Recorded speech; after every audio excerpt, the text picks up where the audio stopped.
Hello everybody, welcome to another video. This is the second unit of Principle of Management.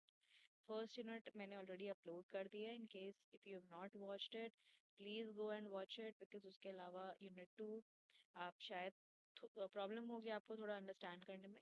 Otherwise ऐसा कुछ continuation में तो है नहीं. It is a different topic, but yes, you should have an idea of unit 1 before proceeding to unit 2. So in this uh, video, we will be covering the second unit of Principle of Management, that is planning and organizing. Okay, so let's begin with the first topic, that is planning. Planning की definition अगर हम बात करें तो we all know planning is a process जहाँ पर हम कुछ ऑब्जेक्टिव्स सेट करते हैं. हम डिसाइड करते हैं एडवांस में कि क्या एक्शंस लिए जाएंगे उनको अचीव करने के लिए. बेसिकली हम एक प्लान लेआउट करते हैं to achieve certain goals that we already have in our mind. Okay and then we have mention कि कून्जो डोनेल एक साइंटिस्ट थे जिन्होंने प्लानिंग को इस तरीके से डिफाइन किया कि प्लानिंग एक इंटेलेक्चुअल प्रोसेस होती है कॉन्शियस डिटर्मिनेशन का, कोर्स ऑफ एक्शंस का, और the basin of decisions on purpose act and considered estimate. उनके अकॉर्डिंगली प्लानिंग एक प्रोसेस थी, इंटेलेक्चुअल प्रोसेस थी, और वो हमारे कोर्स ऑफ एक्शंस का डिटर्मिनेशन थी कि मतलब हमारे क्या एक्शंस होंगे, उसका एक कॉन्शियस एफर्ट थी, एक कॉन्शियस एक्शन थी. और हमारी जो डिसीजंस हम लेते हैं पर्पस और एक्ट्स के हिसाब से, that was all about planning in his point of view. Otherwise आपको अगर प्लानिंग आती है, मतलब क्वेश्चन में आता है, तो यू कैन जस्ट राइट कि planning is the process of setting objectives and deciding in advance the actions to achieve them. फिर आता है nature of planning. So planning के का नेचर कैसा होता है, ठीक. या अगर आपसे क्वेश्चन में पूछे कि फीचर्स ऑफ प्लानिंग क्या है, तो भी आप नेचर ऑफ प्लानिंग के पॉइंट्स लिख सकते हैं. फर्स्ट फीचर या फर्स्ट नेचर है कि प्लानिंग गोल ओरिएंटेड होती है. हमेशा एक प्लान बनाने से पहले हमें पता होता है कि हमारा प्लान बनाने का ऑब्जेक्टिव है क्या, हम उस प्लान से एक्चुअली में अचीव क्या करना चाहते हैं. So that is why we call planning a goal oriented effort. Then comes primacy of planning. Primacy of planning जो होता है वो फर्स्ट स्टेप होता है जो हमें ये गाइड करता है कि बाकी मैनेजमेंट फंक्शंस कैसे होंगे और क्या होंगे. Then comes pervasive. जो हमारा प्लानिंग होता है वो हर लेवल ऑफ मैनेजमेंट पर चाहिए होता है, चाहे वो टॉप लेवल ऑफ मैनेजमेंट हो या बॉटम लेवल ऑफ मैनेजमेंट हो. हर एक्शन, हर ऑब्जेक्टिव को अचीव करने के लिए we need a plan in hand. Then comes continuous. Plans are already like always updated regularly according to the changing conditions, changing environments of the organization, the dynamic environment. उसके accordingly हम अपने plans को frequently, regularly update and change करते रहते हैं. Then comes third point, that is flexible. Planning हमें adjustment allow करती है और जिसकी वजह से हम adapt कर पाते हैं अपने unexpected environmental changes के लिए. Then comes importance of planning. Now, what is the importance of planning? क्या what is the need of planning? हमें planning चाहिए क्यों? सबसे पहला, planning provides us direction. Planning gives us a clear path to managers, employees, and ये ensure करते हुए कि हर कोई एक common goal की तरफ ही काम कर रहा है. Second, planning से जो हम uncertainty होती है वो कम हो जाती है. By anticipating future conditions and preparing for them, planning minimise करती है रिस्क को और अनएक्सपेक्टेड चैलेंजेस को. क्योंकि हम ऑलरेडी प्लान कर चुके हैं क्या कंडीशंस होंगी आगे, हम सारे पॉइंट्स अपने दिमाग में लेके उसके बाद ही हम कोई प्लान ड्राफ्ट करते हैं. सो हम ऑलरेडी एक तरीके से उसके लिए प्रिपेयर्ड हैं, जिसकी वजह से हमने अपनी जो रिस्क हो सकती हैं इन फ्यूचर उसको मिनिमाइज कर दिया है, चैलेंजेस को भी थोड़ा रिड्यूस कर दिया है. Then comes facilitates coordination. Planning की वजह से एक कोऑर्डिनेशन का सेंस आता है among the entire team. ये पूरी डिपार्टमेंट्स को, इंडिविजुअल्स को अलाइन करती है एक सर्टेन गोल को अचीव करने के लिए, जिसकी वजह से एक तो आपकी डुप्लीकेशन जो होती है, मतलब हो सकता है कि एक प्रोसेस कोई एक डिपार्टमेंट कर रहा हो और हो सकता है वही प्रोसेस कोई और डिपार्टमेंट भी कर रहा हो अगर आपके पास प्लान नहीं है. पर अगर आपने प्लान कर लिया है, आपने ऑलरेडी रिस्पॉन्सिबिलिटीज असाइन कर दी है, सो डुप्लीकेशन के जो चांसेस हैं वो अवॉइड हो जाते हैं, नलिफाई हो जाते हैं. और ऑल्सो हारमोनी भी मेंटेन रहती है अमंग ऑल डिपार्टमेंट. सब शांति से अपना अपना काम कर पाते हैं. Then comes promotes innovation. अब प्लानिंग से हमारे जो मैनेजर्स होते हैं वो क्रिएटिवली सोच पाते हैं, और नई स्ट्रैटेजीज डेवलप कर पाते हैं, जिसकी वजह से एक ऑर्गेनाइजेशन अपना ऑब्जेक्टिव बहुत ही पॉजिटिवली या बहुत ही क्विकली रैपिडली अचीव कर पाती है। फिर आता है helps in controlling setting controlling bye setting standard. Plans जो होते हैं वो बेंचमार्क्स एस्टैब्लिश करते हैं, जिसकी वजह से हमें ये पता होता है कि हमारे की परफॉर्मेंस मैट्रिक्स क्या होंगे या हमारे केपीआईज क्या होंगे, कि हमें अपनी परफॉर्मेंस किस लेवल पे या किस बेंच पर या किस स्टैंडर्ड पर रखकर मेजर करनी है। So planning also helps us in setting standards, and by that we can measure our performance and take corrective actions in case अगर हमें लगता है कि हमारी performance up to the mark नहीं है। फिर कुछ अब हमने बात कर ली प्लानिंग की इंपॉर्टेंस, प्लानिंग के एडवांटेजेस। अगर आपको क्वेश्चन में आता है कि एडवांटेजेस क्या है प्लानिंग के, तो भी आप इंपॉर्टेंस वाले पॉइंट लिख सकते हो, और फीचर्स की जगह आप नेचर ऑफ प्लानिंग वाले पॉइंट्स भी लिख सकते हो, बिकॉज पॉइंट्स हमारे सेम होते हैं, बस क्वेश्चन पूछने का तरीका अलग होता है। Now comes limitation of planning. अब इतना सब कुछ हमने जान लिया, प्लानिंग ये है वो है, उसके ये फायदे हैं, हमें इसलिए करनी चाहिए, तो ऑलरेडी तो मतलब ऑब्वियसली उसके कुछ लिमिटेशंस भी होंगे। पहला होता है कि फ्यूचर की अनसर्टेनिटी होती है, हमें नहीं पता कि फ्यूचर में क्या कंडीशन कैसी हो जाए, प्रिडिक्टेबल नहीं है future, it is very unpredictable. So sudden changes की वजह से हो सकता है टेक्नोलॉजी चेंज हो जाए, हो सकता है इकोनॉमी बदल जाए, गवर्नमेंट की कुछ पॉलिसीज बदल जाएं, जिसकी वजह से हमारे प्लान्स कभी कभी इनफेक्टिव हो जाते हैं। Then comes the next point, that is rigidity. Rigidity का मतलब होता है कि एक बार प्लान बन गए तो मैनेजर्स हो सकता है कि उनसे स्टिक रहे, चाहे सर्कमस्टांसेस चेंज हो जाए, चाहे फ्लेक्सिबिलिटी कम मतलब सर्कमस्टांसेस चेंज हो जाए, चाहे कोई एडवांसमेंट आ जाए, कुछ भी हो जाए।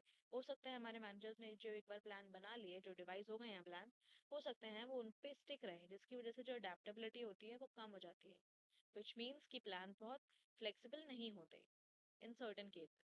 ऑल्सो प्लानिंग एक कॉस्टली प्रोसेस है। प्लानिंग बनाने के लिए, प्लानिंग करने के लिए आपको एक टीम चाहिए, आपको रिसर्च करना पड़ेगा, एनालिसिस करना पड़ेगा, फोरकास्टिंग करनी होगी, जिसमें एफर्ट, टाइम, टीम, मनी सब लगता है। तो it is a costly process. Then comes another point, another limitation, that is time consuming. अब आपको प्लान बनाना है, आपको इतना सब कुछ करना है, उसमें अपने ऑब्जेक्टिव डालने हैं, रिसर्च करनी है, एनालिसिस करनी है, तो obviously it will take time, जिसकी वजह से जो इमीडिएट एक्शन है वो कभी कभी डिले हो जाता है। Then comes false sense of security. कभी कभी मैनेजर्स इतना ज़्यादा रिलाई कर लेते हैं इन प्लान्स के ऊपर कि उन्हें ऐसा लगता है कि हर चीज़ जैसे हमने प्रिडिक्ट करी है वैसा ही होगा, which is nearly not possible because everything is unpredictable. Then comes limit another limitation, that is dependent on assumption. हम अज्यूम करके बनाते हैं फ्यूचर कंडीशंस को प्लान, तो हमारी जो डिपेंडेंस होती है इन अजम्पशंस पे वो बहुत ज़्यादा होती है, और कभी कभी हमारे अजम्पशंस बिल्कुल ख़राब हो जाती हैं अगर हमारा प्लान मतलब अगर असम्पशंस गलत हो गई तो हमारा प्लान कम्प्लीटली फेल हो जाएगा।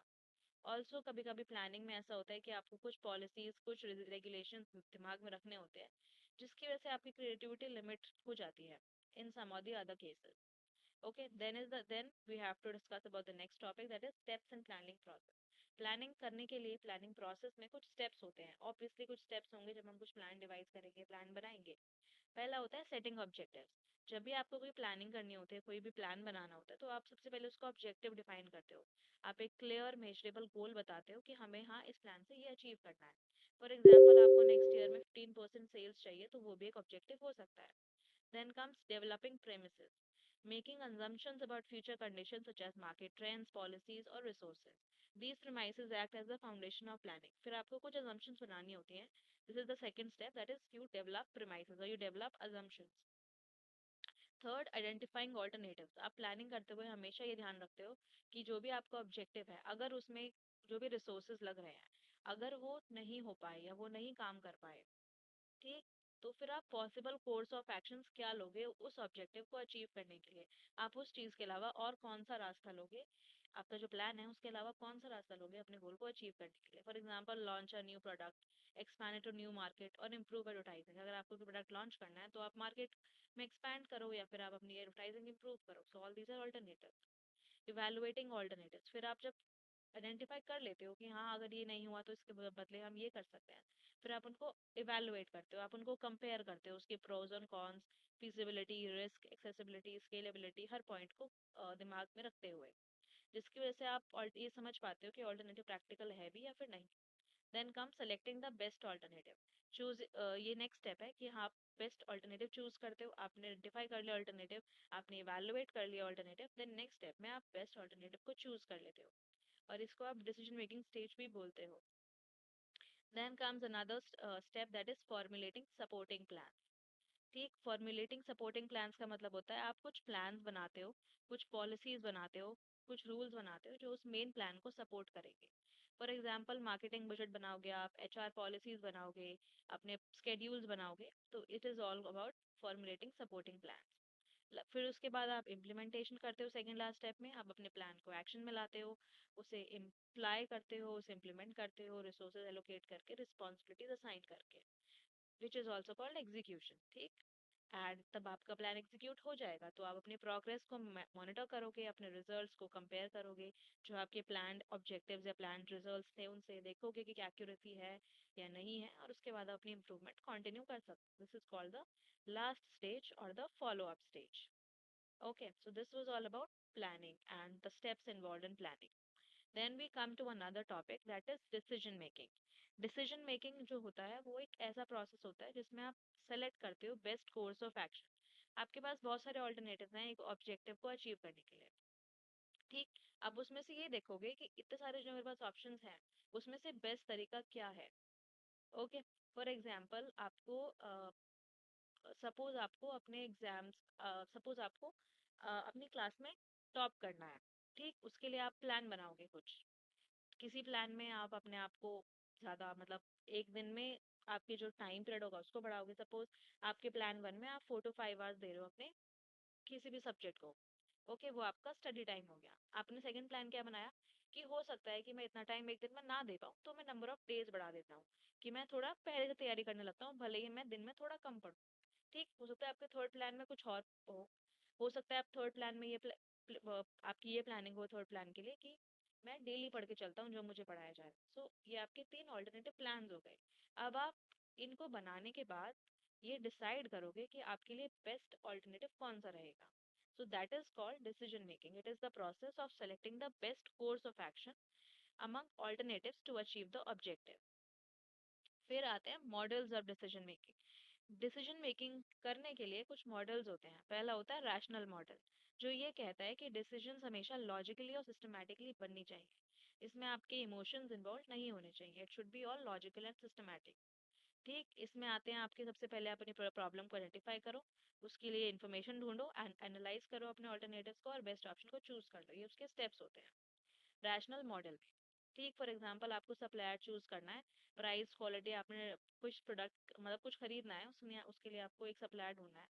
आपने कंपेयर कर लिया अलग अलग सप्लायर्स को प्राइस क्वालिटी के हिसाब से, फिर आप डिसाइड करोगे कि आपको क्या लेना, मतलब किसको चूज करना है। So that is called rational model. Then comes bounded rationality model. Bounded rationality model जो है हर्बर्ट सिमोन ने प्रपोज किया था। एंड इसमें मैनेजर्स जो होते हैं वो सारी इंफॉर्मेशन को प्रोसेस नहीं कर पाते, क्योंकि टाइम और रिसोर्सेज की लिमिटेशंस होती हैं। ये बाउंडेड होता है जो आपका मॉडल होता है, इसलिए इसे बाउंडेड रैशनैलिटी मॉडल बोला जाता है। There are certain boundations which is of time, resource and human capacity. तो वो एक सेटिस्फैक्टरी सोल्यूशन पे सेटल कर लेते हैं rather than choosing the best और the optimal one.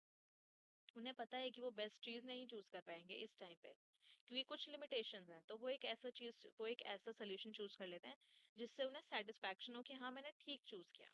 For example selecting the first acceptable candidate for a job instead of interviewing 100।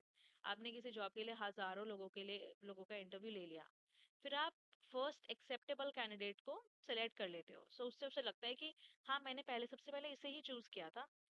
सो उसको एक सेटिस्फैक्शन मिल जाती है, sense of satisfaction the person gets कि हाँ this is a fine choice, this is right choice. Okay, then comes intuitive model. Third model is intuitive model, जहाँ पे decision personal judgement और एक्सपीरियंस के हिसाब से बनती है। इंट्यूटिव मतलब आपको कुछ इंट्यूशन हो रही है अंदर से, आपको कुछ इंस्टिंक्ट, आपकी कुछ गट फीलिंग है, आपका कुछ पर्सनल एक्सपीरियंस है, उसके बेसिस पे आप अपने डिसीजंस बना लेते हो। ये उन सिचुएशंस में अच्छा होता है जहाँ पे आपको क्विक डिसीजन बनाना है या फिर डेटा उसके लिए आपके पास अवेलेबल नहीं है। फॉर एग्जांपल आप एक डॉक्टर ने एक पेशेंट को डायग्नोस करा एक्सपीरियंस के हिसाब से, बिना उसके टेस्ट रिजल्ट देखे। मतलब आपके डॉक्टर ने आपको एग्जामिन किया, उसके टेस्ट रिपोर्ट कुछ दिन बाद आने हैं, तो उसका एक्सपीरियंस है, इसलिए वो अपने एक्सपीरियंस के अकॉर्डिंगली सिम्टम्स को पहचान के आपको बता देता है कि आपको प्रॉब्लम क्या है। So that is called intuitive model. अब हमने डिसीजन डिसीजन मेकिंग के बारे में बात कर लिया। फिर हम डिसीजंस लेते हैं, तो डिसीजंस भी कुछ टाइप्स के होते हैं। पहला होता है प्रोग्राम डिसीजन। प्रोग्राम डिसीजन होता है जो रूटीन और रिपीटेटिव होता है, मतलब वो ऑलरेडी प्रोग्राम्ड है, वो डेली होता है, वो यूजुअल है, तो that is called programme decision, जो ऑलरेडी किसी रूल या पॉलिसी के हिसाब से लिया जा रहा है। ठीक, वो रिपीटेटिव है नेचर में। फॉर एग्जांपल आपको लीव रिक्वेस्ट चाहिए, तो ये एक प्रोग्राम्ड एक रिपीटेटिव डिसीजन है जिसमें आप एक सर्टेन सर्टेन स्टेप्स फॉलो करोगे और आप उसे अचीव कर लोगे। Then comes non program decision. ये यूनिक और कॉम्प्लेक्स होते हैं और रूटीनली नहीं होते। ठीक, ये अनयूजुअल होते हैं। फिर इसमें आपको क्रिएटिव प्रॉब्लम सॉल्विंग और जजमेंट रिक्वायर होती है, मतलब आपको थोड़ा सोचना पड़ता है, आपको एक जजमेंट लेनी पड़ती है ऐसे डिसीजंस लेने से पहले। For example launching a new product, ये कोई नॉर्मल, ये कोई रिपीटेटिव टास्क नहीं है। कभी कभी आप एक नया, कभी कभी कोई भी कंपनी एक नया प्रोडक्ट लॉन्च करती है आफ्टर अ वाइल, तो उसमें उनको क्रिएटिविटी, प्रॉब्लम सॉल्विंग, जजमेंट सब कुछ इन्वॉल्व करने के वो डिसीजन लेना होता है। So that is called non program decision. Then is another topic that is organizing. Organizing is the process of arranging people, resources, and tasks in a structured way to achieve organizational objectives efficiently. जिसका मतलब है कि आपके पास कुछ resources हैं, कुछ for example आपके पास कुछ मटेरियल रिसोर्सेज हैं, आपके पास लोग हैं, कुछ टास्क हैं, तो आप उनको एक इस तरीके से स्ट्रक्चर करो कि आपके ऑब्जेक्टिव्स आप अचीव कर पाओ। So that is called organizing. Basically चीज़ों को ऑर्गेनाइज करना इज ऑर्गेनाइजिंग। ठीक, इसमें defining roles and responsibilities, authority, ये सब स्टेप्स इन्वॉल्व होते हैं। अब इसकी ज़रूरत क्या है और इसकी इम्पोर्टेंस क्या है? पहला, कि इसकी मदद से हम अथॉरिटी और रिस्पॉन्सिबिलिटी क्लैरिफाई कर पाते हैं।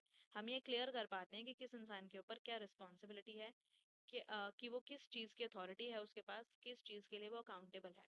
हर एम्प्लॉय को पता होता है कि वो किस चीज़ के लिए रिस्पॉन्सिबल है और किसके पास अथॉरिटी है डिसीजंस लेने की, जिसकी वजह से कंफ्यूजन कम होती है और कॉन्फ्लिक्ट्स नहीं होती किसी भी मैनेजमेंट में।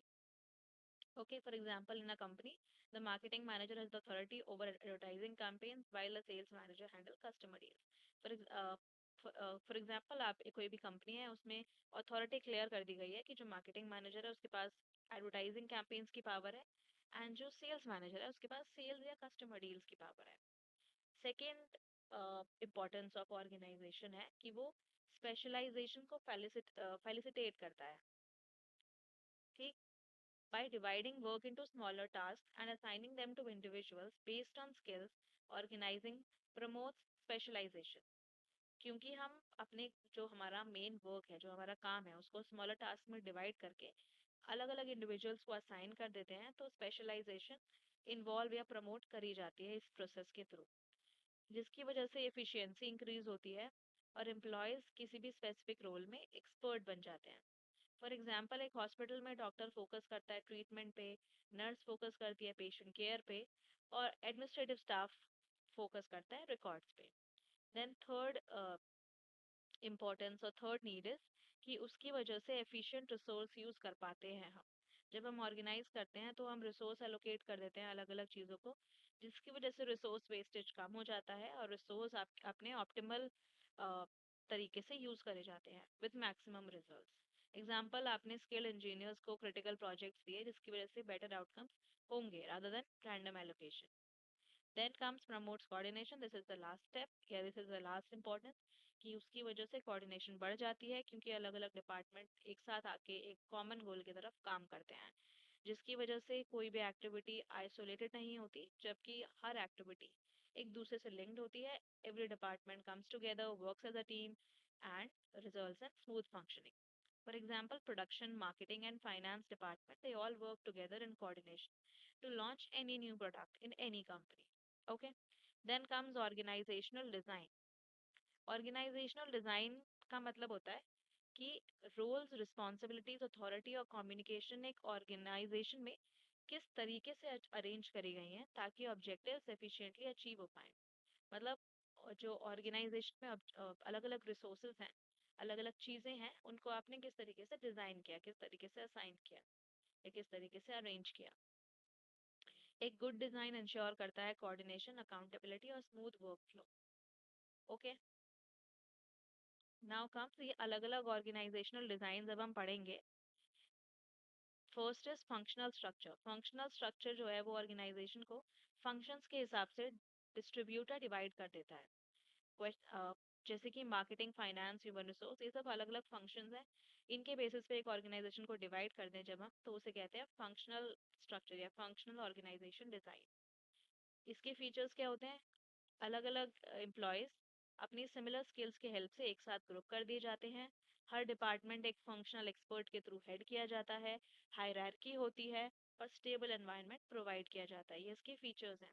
एडवांटेजेस में भी हम यही लिख सकते हैं कि स्पेशलाइजेशन होती है, एफिशिएंसी बढ़ जाती है, प्रोडक्टिविटी बढ़ती है, इजी सुपरविजन होता है, और आपकी जो कॉन्फ्लिक्ट्स हैं, डुप्लीकेशन है, वो कम हो जाती है। डिसएडवांटेज क्या होते हैं फंक्शनल स्ट्रक्चर के? कि कोऑर्डिनेशन कभी कभी कम हो जाता है क्योंकि अलग अलग डिपार्टमेंट्स इन्वॉल्व होते हैं। और क्योंकि अलग अलग डिपार्टमेंट्स इन्वॉल्व होते हैं तो कभी कभी एक कॉमन चीज पे डिसीजन ले पाना भी स्लो हो जाता है। ओके। एंड एम्प्लॉय हमेशा सिर्फ अपने काम पर फोकस करते हैं और ऑर्गेनाइजेशन गोल्स पर कभी कभी वो इतना फोकस नहीं कर पाते हैं। Then comes the second type of design, that is divisional structure. Divisional structure जो है वो ऑर्गेनाइजेशन को प्रोडक्ट, सर्विस, रीजन और कस्टमर के बेसिस पे डिवाइड करता है, और हर डिवीजन एक इंडिपेंडेंट यूनिट की तरह काम करता है। अब इसमें भी कुछ टाइप्स होते हैं, लाइक प्रोडक्ट बेस्ड, जैसे कि इलेक्ट्रॉनिक प्रोडक्ट्स की जो टीम होगी, जो टाइप मतलब जो क्या कहते हैं, इलेक्ट्रॉनिक्स का जो डिपार्टमेंट होगा उसको अलग डिवाइड कर दिया जाएगा। गारमेंट्स का अलग होगा। फिर ज्योग्राफी के हिसाब से अगर हम करें तो नॉर्थ, साउथ, इंटरनेशनल, इस तरीके से आप डिवाइड करते हो ऑर्गेनाइजेशन को। फिर कस्टमर बेस्ड की रिटेल है, कॉर्पोरेट क्लाइंट्स हैं, उसके हिसाब से आप ऑर्गेनाइजेशन को अलग डिवाइड करते हो। तो डिविजनल स्ट्रक्चर में आप ऑर्गेनाइजेशन को प्रोडक्ट, सर्विस, रीजन और कस्टमर के हिसाब से डिवाइड कर देते हैं। इसके फीचर क्या होते हैं? हर डिवीजन का अपना फंक्शनल डिपार्टमेंट होता है, डिविजनल मैनेजर्स के पास अथॉरिटी होती है, और मार्केट और प्रोडक्ट पे आप फोकस कर पाते हो, जिसकी वजह से आपके एडवांटेजेस होते हैं कि आप डिसीजन मेकिंग इंप्रूव कर पाते हो, फास्ट कर पाते हो, अपने स्पेसिफिक प्रोडक्ट पे आप बेटर फोकस कर पाते हो, अकाउंटेबिलिटी बढ़ जाती है, और मैनेजरियल डेवलपमेंट भी इंकरेज करी जाती है। डिसएडवांटेज क्या है? कि कभी कभी डुप्लीकेशन की वजह से हाई कॉस्ट होती है, और स्केलेबिलिटी इसकी कम होती है, एंड पॉसिबल अनहेल्दी कंपटीशन भी कभी कभी इन्वॉल्व होता है। Okay. Then comes matrix structure. Matrix structure combine करता है फंक्शनल स्ट्रक्चर को और प्रोजेक्ट बेस्ड स्ट्रक्चर। ठीक। इसमें आप जो फंक्शनल स्ट्रक्चर था आपका, हमने पहला पढ़ा फंक्शनल स्ट्रक्चर, दूसरा पढ़ा हमने ऑर्गेनाइजेशनल स्ट्रक्चर, विच जिसको हम प्रोजेक्ट बेस्ड भी कहते हैं। इन दोनों को कंबाइन करके हमारा बनता है मैट्रिक्स स्ट्रक्चर। इसके फीचर्स क्या होते हैं? कि डुअल अथॉरिटी सिस्टम होता है, टीम बेस्ड वर्किंग होती है, हाई लेवल ऑफ कोऑर्डिनेशन होता है, फ्लेक्सिबल स्ट्रक्चर होता है। अब इसके एडवांटेजेस हम पढ़ लेते हैं कि एफिशिएंट यूज ऑफ रिसोर्सेज कर पाते हैं, फ्लेक्सिबल होता है ये, और इसे आप इजीली चेंज कर पाओगे। इनोवेशन इसमें इंकरेज करी जाती है क्योंकि अलग अलग डिपार्टमेंट्स इन्वॉल्व होते हैं। कम्युनिकेशन ऑब्वियसली इंप्रूव होगी जब कोई भी डिपार्टमेंट साथ में मिलकर काम करेगा। Then comes disadvantages. थोड़ा बहुत कभी कभी कंफ्यूजन हो जाता है क्योंकि डुअल रिपोर्टिंग होती है, मतलब फंक्शनल डिपार्टमेंट वाले रिपोर्टिंग अलग होता है, और क्या कहते हैं, डिविजन वाला अलग होता है। देन कम्स पावर कॉन्फ्लिक्ट, भी कभी कभी हो जाती है मैनेजर्स के बीच में। कॉस्ट इसकी थोड़ी ज़्यादा होती है, और इसमें स्किल्ड एम्प्लॉयज़ की रिक्वायरमेंट भी होती है। Okay. Then we have the next topic, that is organizational structure. Organizational structure ये डिफाइन करता है कि एक्टिविटीज जैसे कि टास्क एलोकेशन, कोऑर्डिनेशन, सुपरविजन किस तरीके से करी जा रही हैं ताकि वो अपने गोल्स को अचीव कर पाए।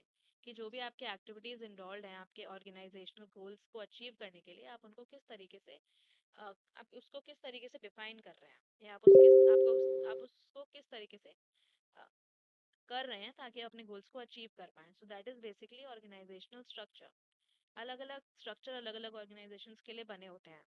पहला होता है लाइन ऑर्गेनाइजेशन। ये एक ओल्डेस्ट और सिंपलेस्ट फॉर्म है ऑर्गेनाइजेशन का, जहाँ पे authority directly top to bottom के फ्लो में चलती है। It is unidirectional top to bottom. इसके features clear chain of command होते हैं क्योंकि टॉप टू बॉटम आपका फ्लो है इस ऑर्गेनाइजेशन का, यूनिडायरेक्शनल है, तो chain of command obviously clear होती है। अथॉरिटी और रिस्पॉन्सिबिलिटी प्रॉपरली डिफाइंड होती हैं। इसके एडवांटेज सिंपल और easy to understand, quick decision making and strong discipline. Disadvantage कभी कभी ओवर बर्डनिंग होती है, जो हायर अथॉरिटीज होती हैं, टॉप मैनेजर्स होता है, उनके लिए थोड़ा काम ज़्यादा बढ़ जाता है, और स्पेशलाइजेशन भी थोड़ी कम होती है। ओके। ये सूटेबल है स्मॉल बिजनेसेस या मिलिट्री ऑर्गेनाइजेशंस के लिए, क्योंकि आप मिलिट्री ऑर्गेनाइजेशन में देखते हो कि एक टॉप अथॉरिटी का कोई मिलिटेंट होगा, फिर उससे नीचे, फिर उससे नीचे, फिर उससे नीचे। So this is the normal form या the oldest form of organisation जो हमने हर तरफ या नॉर्मली भी हमारे आसपास देखी है। Then comes line and staff organization. इसमें आप लाइन अथॉरिटी को कंबाइन करते हो स्टाफ स्पेशलिस्ट के साथ जो एक्सपर्ट एडवाइस देते हैं।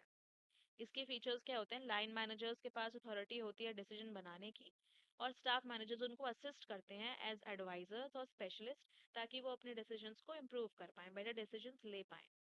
इसके एडवांटेज, डिसीजन मेकिंग बेटर हो जाएगी, स्पेशलाइजेशन इंप्रूव होगी, और लाइन मैनेजर्स या टॉप अथॉरिटीज के ऊपर बर्डन थोड़ा कम होगा। कभी कभी हो सकता है कि जो आपके लाइन और स्टाफ मैनेजर्स हैं उनके जो ओपिनियंस है वो सेम ना हो, डिफरेंट हो, तो कभी कभी उनके बीच में कॉन्फ्लिक्ट भी हो सकते हैं। This is a disadvantage. And then higher cost होती है, क्योंकि स्पेशलिस्ट को आप हायर कर रहे हो, so already obviously you will have to pay a little more, so that is why it is a disadvantage. Example, large manufacturing firms like HR, legal, technical advisors. कुछ बड़ी बड़ी firms हैं जो जिसमें आपके HR होते हैं, legal और technical advisors होते हैं, so that is an example of line and staff organization. Third is committee organization. Committee organization में डिसीजंस जो हैं वो कलेक्टिवली एक ग्रुप ऑफ पीपल के थ्रू बनाए जाते हैं, या एक कमिटी के थ्रू बनाए जाते हैं, instead of a single management. इसके फीचर क्या होंगे कि अथॉरिटी हर कमिटी मेंबर के पास होगी, शेयर्ड होगी, like a democracy. Then advisory और डिसीजन मेकिंग पर्पसेस के लिए यूज करी जाती है ये। एडवांटेज, कलेक्टिव नॉलेज और डाइवर्स व्यू पॉइंट्स होंगे, क्योंकि हर किसी के पास पावर है, हर किसी के पास अथॉरिटी है अपना पॉइंट ऑफ व्यू प्रेजेंट करने की। डेमोक्रेटिक डिसीजन मेकिंग है, एज आई मेंशन। बायस, ये जो हम कहते हैं कभी कभी जो मैनेजर्स है बायस है, उसका जो चांस है वो कम हो जाता है। इसके डिसएडवांटेज क्या है कि डिसीजन मेकिंग स्लो होगी, क्योंकि इतने सारे लोग इन्वॉल्व हैं। जितने ज्यादा लोग इन्वॉल्व होते हैं उतने ज्यादा थोड़ा जो हमारा डिसीजन लेने का टाइम होता है वो इंक्रीज हो जाता है, प्रोसेस स्लो हो जाता है। और रिस्क ऑफ इनडिसाइसिवनेस और पासिंग द बक। कभी कभी ऐसा होता है कि बहुत लोग इन्वॉल्व होते हैं कोई डिसीजन लेने में, तो कुछ लोग उसमें से डिसाइड नहीं कर पाते। सो that is a risk, that is a disadvantage कि इनडिसाइसिवनेस हो सकती है। For example, university boards, corporate boards, जहाँ पे बोर्ड ऑफ डायरेक्टर्स होते हैं, बहुत सारे लोग इन्वॉल्व होते हैं, वो सब डिसाइड करते हैं and then they decide on a certain thing. Fourth is project organization. वो प्रोजेक्ट ऑर्गेनाइजेशन एक टेम्पररी स्ट्रक्चर है जो कुछ स्पेसिफिक प्रोजेक्ट्स के लिए ही क्रिएट किया जाता है।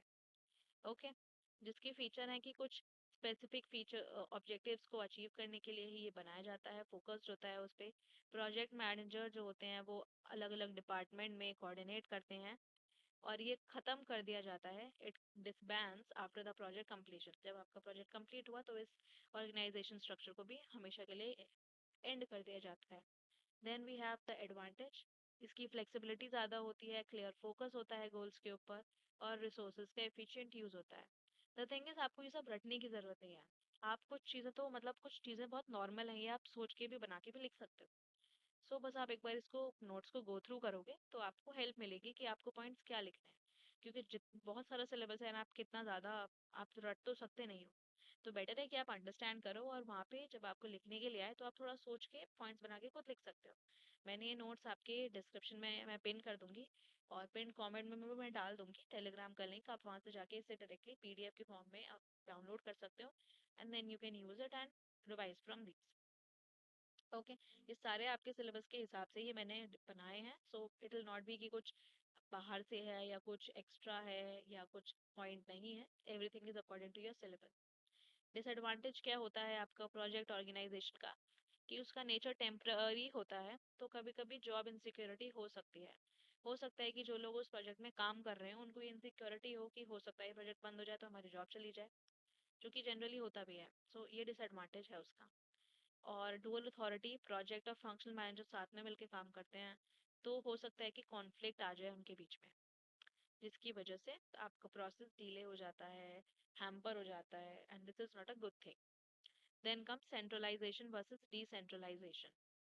सेंट्रलाइजेशन, ऑब्वियसली हम लोगों ने, तब हम छोटे थे हमने एसएसटी में भी पढ़ा है, स्कूल में भी हम पढ़ते थे। सेंट्रलाइजेशन का मतलब होता है कि डिसीजन मेकिंग अथॉरिटी जो होती है वो टॉप लेवल्स पर ही कंसंट्रेटेड होती है, या जो टॉप लेवल लोग होते हैं, टॉप लेवल अथॉरिटीज होती हैं, कंट्री की हो, ऑर्गेनाइजेशन की हो, या किसी भी चीज़ की, उनके पास ही सारी अथॉरिटी, सारा पावर है डिसीजन लेने का।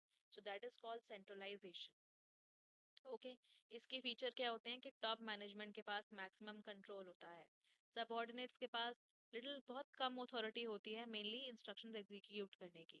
डिसीजंस यूनिफॉर्म होते हैं और कंसिस्टेंट होते हैं अक्रॉस ऑर्गेनाइजेशन, क्योंकि कुछ लोग मिलके इसको ले रहे हैं तो वो ऑब्वियसली पूरी ऑर्गेनाइजेशन को फॉलो करने होंगे। एडवांटेजेस, स्ट्रॉन्ग कंट्रोल डिसिप्लिन अगर आपको चाहिए, सो this is a very good, you know very good thing. Implementation भी जल्दी होता है क्योंकि कुछ लोगों के पास ही पावर है तो वो जल्दी से डिसीजन लेके इम्प्लीमेंट कर देंगे। और डुप्लीकेशन ऑफ एफर्ट भी नहीं होता क्योंकि कुछ लोग, बहुत ही कम लोग इन्वॉल्व होते हैं। सो वो ऐसा नहीं हो सकता कि दो तीन लोगों में भी कुछ डुप्लीकेसी हो जाए डिसीजन की या एफर्ट की। Then comes disadvantage, top management के ऊपर बर्डन हो जाता है। डिसीजन मेकिंग प्रोसेस थोड़ा स्लो होगा लोअर लेवल्स के लिए। reduces employee initiative और मोटिवेशन, एम्प्लॉय इनिशिएटिव और मोटिवेशन कम हो जाता है क्योंकि कुछ लोगों के पास ही पावर है डिसीजन लेने का, वो ले लेंगे, एम्प्लॉय इन्वॉल्व नहीं होंगे, इनिशिएटिव नहीं लेंगे, तो हो सकता है उनके बीच में मतलब उनको मोटिवेटेड भी फील ना हो काम करने के लिए। Then comes decentralisation. डिसेंट्रलाइजेशन का मतलब होता है कि जो पावर टॉप के पास थी आपने उसको डिस्ट्रीब्यूट कर दिया to lower levels of management, जो कि हमारे डेमोक्रेसी में भी होता है कि जो पावर है वो अलग अलग लेवल्स पर अलग अलग ऑर्डिनेट्स में डिस्ट्रीब्यूटेड है। So that is called decentralization, systematic delegation of authority to lower levels of management या systematic distribution of authority to lower levels of management. इसकी फीचर, डिसीजन मेकिंग पावर हर लेवल पे distributed होती है, subordinates के पास authority होती है decision बनाने की, ऑटोनॉमी प्रमोट करता है, अकाउंटेबिलिटी प्रमोट करता है। एडवांटेज, फास्टर डिसीजन मेकिंग होती है लोकल लेवल्स पर, एंकरेज करता है क्रिएटिविटी, इनिशिएटिव लेने के लिए, motivation and all that. Reduces burden on top management, top management के ऊपर बर्डन कम हो जाता है। और अडेप्टेबिलिटी टू लोकल कंडीशंस भी इम्प्रूव करता है क्योंकि सबके पास पावर है तो सब अपने कंडीशंस के अकॉर्डिंगली अपने डिसीजंस को ले सकते हैं। डिसएडवांटेज, कभी कभी इनकंसिस्टेंसी हो सकती है डिसीजन लेने में बिकॉज सारे लोग इन्वॉल्व हैं। और स्किल मैनेजर्स भी रिक्वायर होते हैं कभी कभी, बहुत अच्छी आपको बहुत इंपॉर्टेंट डिसीजन कुछ लेनी हो लोअर लेवल्स पे तो वहाँ पे स्किल मैनेजर्स की रिक्वायरमेंट होती है ताकि वो एक इफेक्टिव डिसीजन ले पाए। और डुप्लीकेशन ऑफ रिसोर्सेज भी इसमें हो सकता है। Then comes delegation of authority. Delegation of authority का मतलब होता है, या डिस्ट्रीब्यूशन ऑफ अथॉरिटी भी बोल सकते हो वैसे आप, इसका मतलब होता है एक प्रोसेस जहाँ पे मैनेजर्स अपने सबऑर्डिनेट्स या अपने जूनियर्स या अपने नीचे वाले लोगों के लिए टास्क असाइन करते हैं, उन्हें उन्हें अथॉरिटी देते हैं उन टास्क को करने के लिए और उन्हें अकाउंटेबल ठहराते हैं अपने रिजल्ट्स के लिए। ठीक सपोज एक मैनेजर है, उसके नीचे उसके बहुत सारे जूनियर्स हैं, उसके टीम मेंबर्स हैं मैनेजर के नीचे। उसने अपने मेंबर्स को कुछ टास्क दिए कि तुम ये करोगे, तुम ये करोगे, तुम ये करोगे। उसने वो टास्क उनको असाइन करे। उसने उन लोगों को वो पावर भी दी कि तो हाँ तुम्हें इस टास्क को करना है, इस टास्क को करने के लिए तुम्हारे पास पावर है, जो भी रिसोर्स तुम्हें चाहिए तुम उसे एक्सेस कर सकते हो, that you have that power. Also जो भी आपके रिजल्ट्स होंगे उसके लिए आप ही रिस्पॉन्सिबल होगे, अच्छे बुरे जो भी होगा। इसका मतलब है वो उनको अकाउंटेबल भी होल्ड कर रहा है। So that is what is mentioned here, that it is the process by which a manager assigns tasks to subordinate, grants them the necessary authority to perform the task, and holds them accountable for the results they achieve. It is essential for effective management and organizational efficiency. Elements of delegation, इसके क्या elements होते हैं या इसमें क्या किया जाता है? सबसे पहले रिस्पॉन्सिबिलिटी असाइन करी जाती है, मतलब आप एक मैनेजर, एक हायर अथॉरिटी ने अपने लोअर अथॉरिटी को कुछ टास्क परफॉर्म करने के लिए दे दिए हैं, उन्हें ऑब्लिगेशन दी है कि आपको ये टास्क करने हैं और बता दिया है कि आपकी उसकी क्या एक्सपेक्टेशंस हैं और आपकी क्या ड्यूटीज हैं। फिर अथॉरिटी दी, अथॉरिटी देते हैं इसमें कि और सबऑर्डिनेट को राइट दे दी गई डिसीजंस लेने की और रिसोर्सेज को यूज करने की उस टास्क को अचीव करने के लिए। अकाउंटेबिलिटी करी गई कि जो सबऑर्डिनेट है उसे, अब वो आंसरेबल है सुपीरियर को अपने टास्क के रिजल्ट्स के लिए, उसके टास्क जो भी उसने टास्क पूरा करा है उसका रिजल्ट अच्छा है बुरा है जैसा भी है उसके लिए वो अकाउंटेबल है। कुछ प्रॉब्लम होगी तो वो अकाउंटेबल होगा मैनेजर के लिए। ठीक, इसकी वजह से अथॉरिटी, ये भी इंश्योर किया जाता है कि जो अथॉरिटी दी गई है वो मिसयूज ना हो और रिस्पॉन्सिबिलिटी कैरी आउट हो प्रॉपर्ली। अब इसकी इंपॉर्टेंस क्या है? इसकी इंपॉर्टेंस ये है कि मैनेजर्स के ऊपर काम कम हो जाता है। ठीक, जो आपके सबऑर्डिनेट्स और स्किल सबऑर्डिनेट्स हैं उनकी स्किल और कॉन्फिडेंस बढ़ता है, एफिशिएंसी बढ़ती है, बेटर कोऑर्डिनेशन हो पाती है और ये लार्ज